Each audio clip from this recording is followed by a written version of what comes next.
Have you ever wondered why the people you love the most are also the ones who hurt you the deepest? Why desire feels so powerful, it makes you forget who you are? Why you keep chasing love even when it leaves you empty every time? You say, it's connection. You say it's chemistry. You call it fate. But what if none of that is true? What if love isn't what you think it is? Not a bond, not a blessing, but a weapon. And not by accident, but by design. Arthur Schopenhauer believed something most people still aren't ready to hear. That love is not about joy, not about connection, and definitely not about happiness. It's nature's trick. A beautiful lie built to keep you chasing, to keep you blind. You think you're falling in love, but what you're really doing is falling into nature's oldest trap, a trap disguised as romance. You're being played, and the worst part is, you don't even know it. She doesn't need to manipulate you. She only needs to exist. Her smile, her softness, her silence, it's all part of something bigger than either of you. You're not thinking clearly. You're being pulled by something ancient, something primal, something that doesn't care about your peace. The deeper your desire, the more control she has. And the more control she has, the less of yourself you remain. This isn't a love story. This is a wake-up call. Schopenhauer didn't see love as sacred. He saw it as survival wrapped in seduction. And once you understand that, everything changes. You stop chasing what hurts you. You stop calling pain passion. You begin to see love, not as a gift, but as her most dangerous weapon. Let's talk about it. She walks in and the world shifts. Not because she says something profound, not because she does anything special, but because something inside you responds before you can even think. It's not love. It's not fate. It's biology. And that's exactly what Schopenhauer warned about. You think you're choosing her, but you're not. You're being pulled, dragged by something far older than thought, something that doesn't care about your future, your peace, or your truth. He called it the will to life, and it hides in beauty. You believe beauty is divine, that it's a sign of a deeper connection. But Schopenhauer saw it differently. To him, beauty is not spiritual. It's strategic. It's a bait nature uses to catch you off guard. Her face, her walk, her voice, they're not just attractive. They're biologically selected to hijack your reason. That ache you feel in your chest, that urge to impress, to chase, to prove yourself, that's not love. That's the species pushing you into the same trap it's pushed billions into before you. You don't see it because the trap doesn't look like a cage. It looks like her eyes. It feels like hope. But the moment you fall, you give up something. Your clarity, your control, your center. And the more beautiful she is, the easier it is to forget that this whole thing has nothing to do with your soul. You're not connecting. You're being seduced for a purpose that has nothing to do with you. Reproduction wears the mask of romance. Nature doesn't want your peace. It wants your genes. And in that moment, when you think you're falling in love, you're really falling into a story that was written long before you were born. A story where you're not the author, only the fuel. You think you're in control. You believe your love is your choice. But if Schopenhauer stood in front of you today, he'd tell you otherwise. He'd tell you your feelings aren't yours. They're the commands of something deeper, something blind, brutal, and unconscious. He called it the will to life, and it doesn't ask for your permission. It moves through you. It uses you. It chooses for you. That obsession you can't explain. The one person you can't let go of, even when they keep hurting you. That's not love. That's the will at work.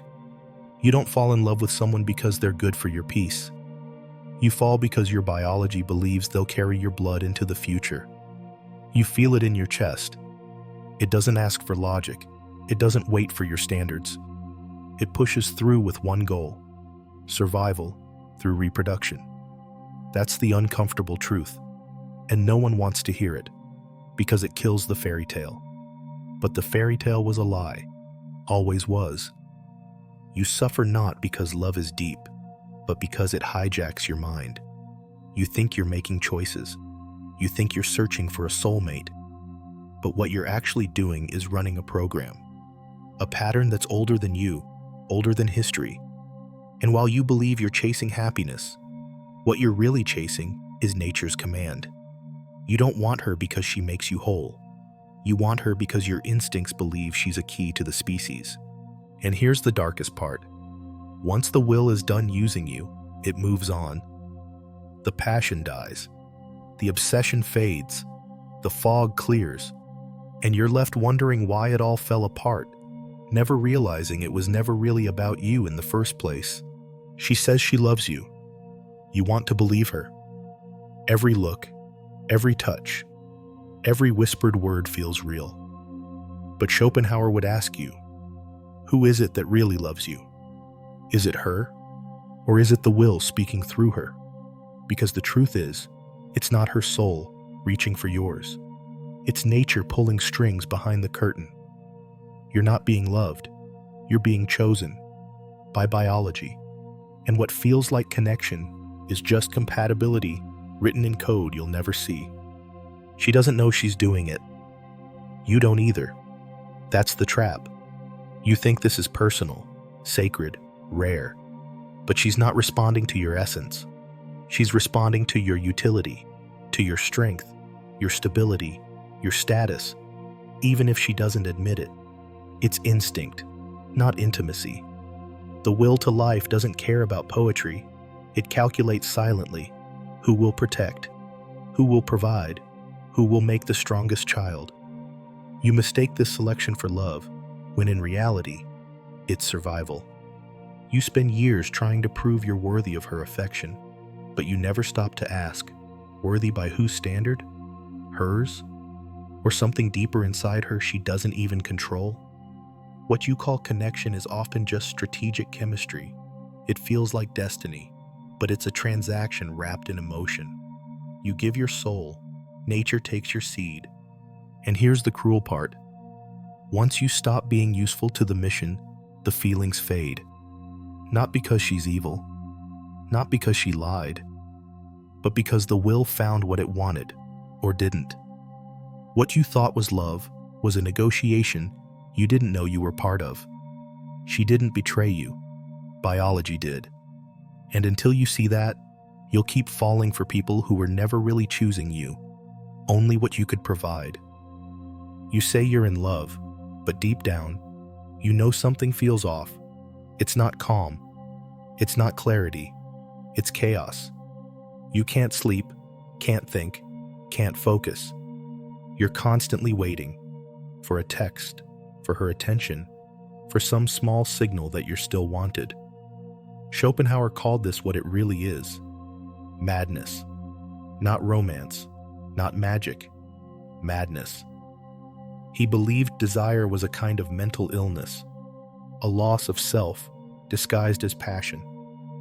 And when you look closely, he's right. Because the version of you that's in love isn't the real you. It's the addicted one. Desire doesn't grow slowly. It burns. And the more uncertain she becomes, the more obsessed you get. You think this means something deep is happening between you. But what's actually happening is that you're falling out of yourself. You've been hijacked. Everything becomes about her, her mood, her words, her attention. You shrink, and she becomes your world. That's not love. That's dependency. That's surrender. What no one tells you is that this kind of love isn't built on peace. It feeds on imbalance. The uncertainty, the distance, the push and pull. It keeps your mind spinning and your nervous system hostage. You call it chemistry, but it's a storm you can't escape. You try to win her, to earn her, to hold on to something you were never meant to control. And in doing that, you lose yourself. Schopenhauer knew the mind breaks under this kind of tension. The desire becomes unbearable. The fantasy grows stronger than reality. And no matter how much you get from her, it's never enough. Because the moment you think you've secured her, the madness dies, the obsession fades, and you're left not with love, but with the haunting question, what was I really chasing? Her or the high?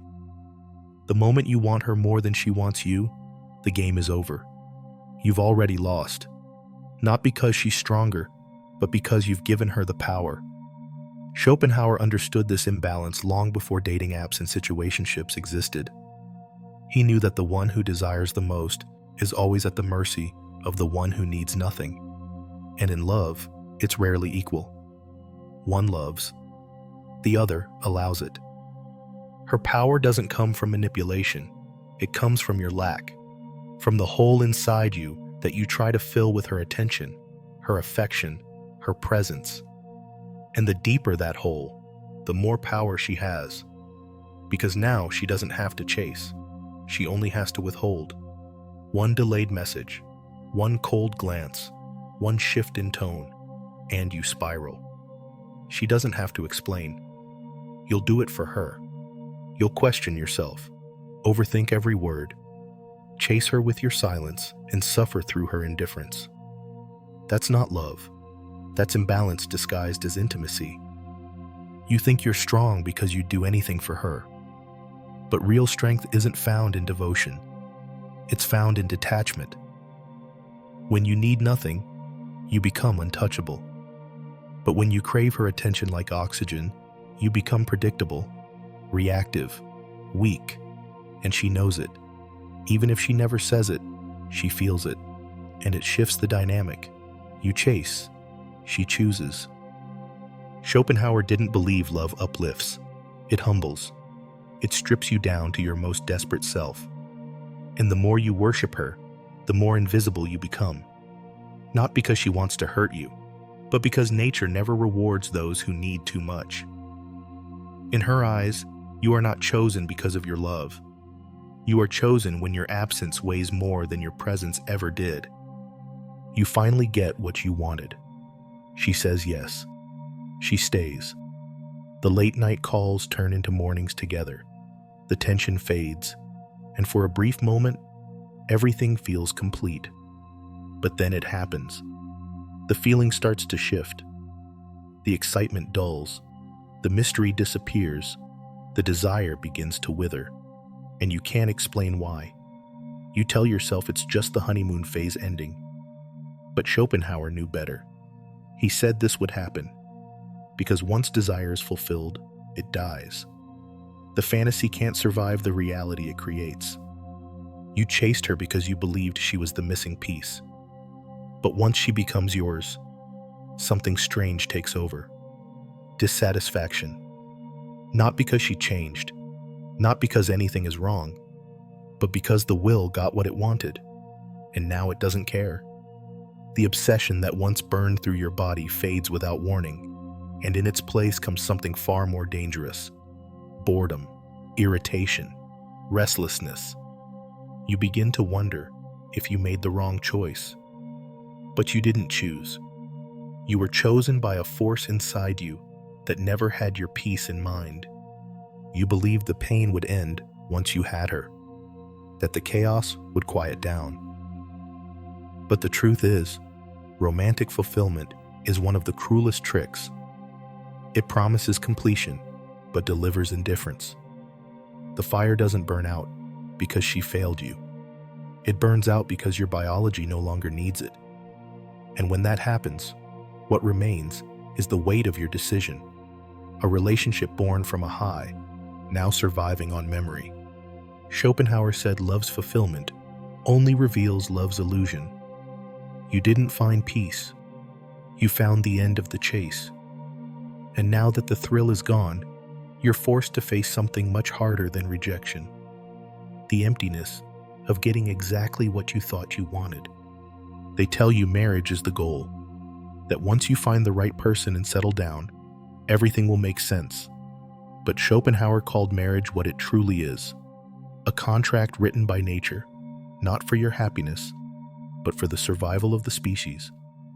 You think you're building a life together, but what you're really doing is stepping into the final phase of the will's plan. The chase is over. The illusion has served its purpose. Now comes the debt. In the beginning, love is fire. In marriage, it becomes duty. What started as a rush becomes routine. What felt like freedom turns into obligation. And while you might smile in photos and hold hands in public, deep inside, you begin to feel it. The slow erosion of your individuality. Your desires are no longer your own. Your time is split, your energy redirected, your peace negotiated. You become a function, a provider, a role, not a soul. Schopenhauer believed that after the biological mission is complete, affection fades, and what's left is the burden. The child, the bills, the silence between two people who once couldn't spend a minute apart. And yet, leaving is shameful. Staying feels like surrender. You can't go back, and you're too afraid to move forward. That's the trap.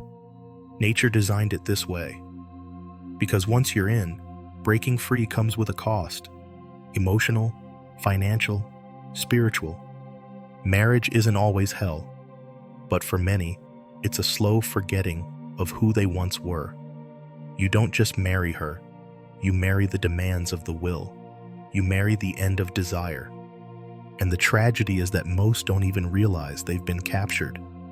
They call it commitment, but often it's captivity disguised as love's final destination. Not every man falls the same way. Some feel the pull of love, but something inside them resists. They observe instead of surrender. They sense that what most call connection is often confusion. Schopenhauer believed that the more conscious a man becomes, the harder it is for him to love blindly. And that is both a blessing and a curse, because the man who sees through the illusion still feels the desire. But now he also sees the trap. And that kind of clarity doesn't bring peace. It brings suffering. The average man loves without question. He believes in the story. He needs the story. But the superior man, the one who reflects, who questions, who watches his own impulses, carries a different burden. He knows what's really happening, but the feelings still flood his system. He desires her, but he doesn't trust the desire.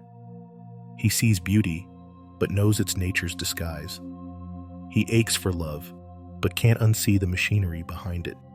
That split tears him from within. He doesn't suffer because he's weak. He suffers because he's awake.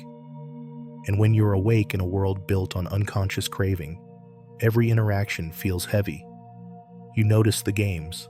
You feel the emotional transactions. You see how easily most people give themselves away for a feeling that never lasts. And even if you wanted to join them, you can't, because the price is your self-respect. Schopenhauer understood this pain. He knew that wisdom isolates, that clarity creates distance. The man who sees love for what it is will often walk alone, not out of pride, but because he refuses to lie to himself. And while the world may pity him, call him cold, call him bitter, he is none of those things. He is simply unwilling to betray his own mind in exchange for temporary warmth. It always starts with admiration. You see her as rare, untouchable, almost sacred. You give your best, your time, your focus, your energy, believing she sees you the same way. But something shifts. Slowly, quietly. You don't notice it at first, but it's there. The way she speaks to you changes. The excitement in her voice fades. She doesn't laugh as hard at your jokes. And eventually, she stops seeing you as the man she once wanted, and starts seeing you as the man who wants her more. That's when love turns. Schopenhauer saw this coming. He knew that the moment admiration becomes imbalance, contempt begins to grow.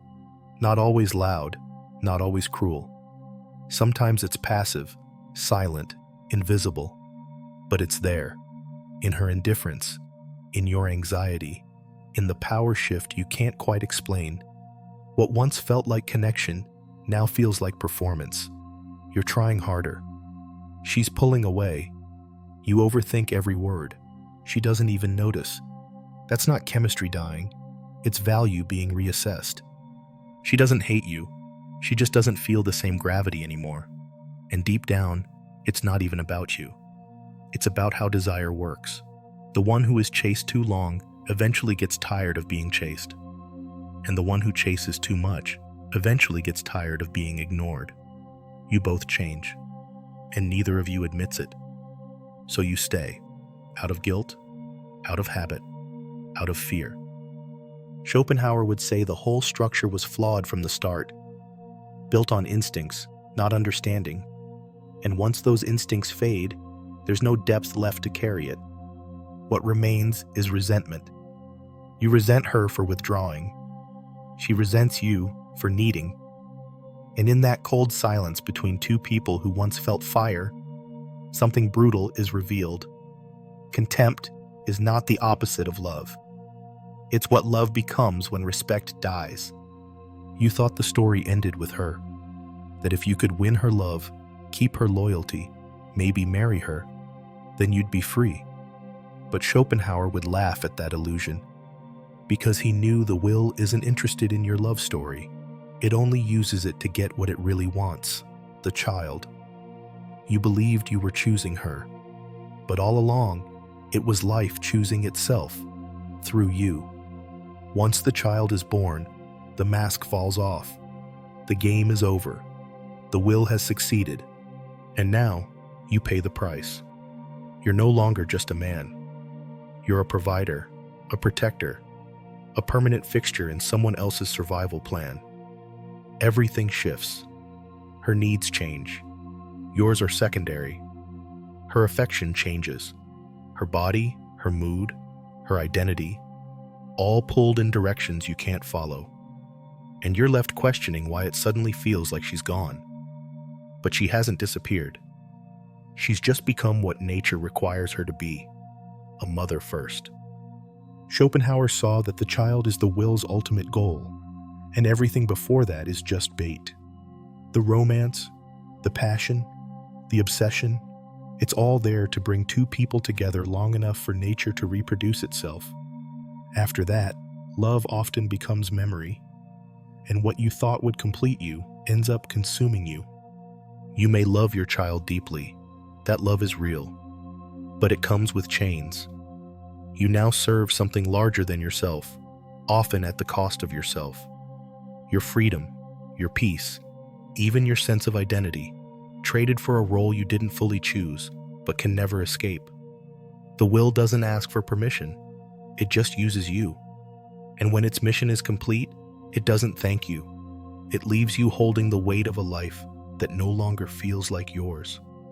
There comes a moment when you've been burned enough times that silence becomes your only instinct. You don't argue. You don't explain. You just watch. You've seen how the promises fade.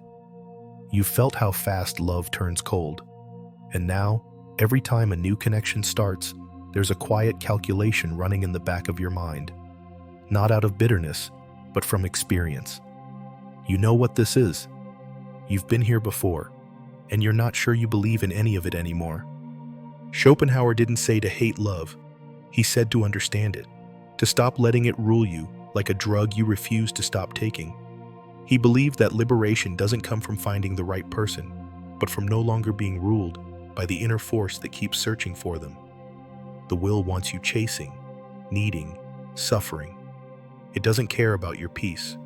It only cares that you never stop craving. But once you see the game, once you sit in the quiet long enough to hear your own voice again, you begin to reclaim something you didn't even know you lost, your inner stillness. There's power in stepping back, in watching the world scramble for validation while you remain unmoved. Not because you're cold, but because you've learned. You know that most of what people call love is just mutual fantasy. And the minute that fantasy breaks, so does their affection. So now you move differently. You don't chase, you don't beg, you don't romanticize dysfunction and call it passion. You just observe. You protect your peace like it's sacred, because it is. And in that silence, in that detachment, you finally ask the question no one ever dares to speak out loud. If love is real, then why does she only want you after you stop caring?